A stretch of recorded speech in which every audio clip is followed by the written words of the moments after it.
డబ్బు ఎక్కువ అహంకారం చేత ధన గర్వం చేత ఈర్ష్యాద్వేషంతో మాట్లాడుతూ నేను దేవుళ్ళని గీవుళ్ళని పూజించే ధారణ కానని తిరస్కరించిందట.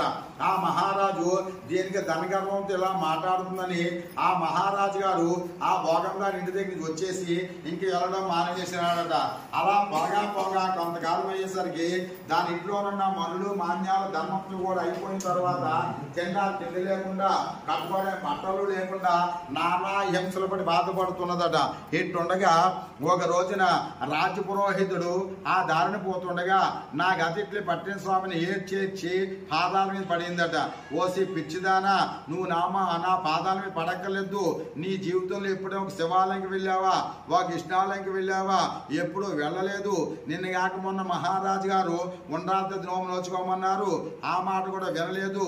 దన్న గర్వంతో నున్నావు కాబట్టి నీకంటి శాస్తి జరిగింది. అందుచేత నా మాట విని 5 పేరంటాలు తలంటు చేయించి సాయంకాలం చొప్పుకొచ్చే వరకు ఉపవాసం ఉంచి ఆ తర్వాత ఉండ్రాలను వండి గౌరీదేవికి నైవేద్యం పెట్టి గౌరీ పూజ చేసుకుని 5 ఉండ్రాలను పేరంటాల కాళ్ళకి పసుపు రాసి కొట్టి పెట్టి గంధం ఉంచి 5 ఉండ్రాలు వాయిని ఇచ్చించు ఆ గౌరీదేవి దైవంలా పోయిన సంపద సమకూర్చుకుంటావు అని చెప్పి వెళ్ళిపోయినారట. ఆ రాజ్యపురం చెప్పినట్లుగానే ఆ భోగం 5 ఉండ్రాలను తయారు చేసి సాయంకాలం చొప్పుకొచ్చి ఉపవాసం నుంచి కాళ్ళకి పసుపు రాసి కొట్టి పెట్టి గంధం ఉంచి పుష్పాలతోనూ ఉండ్రాలతోనూ తీపి వస్తూ ఆరుతోనూ వాయిని ఇచ్చిందట.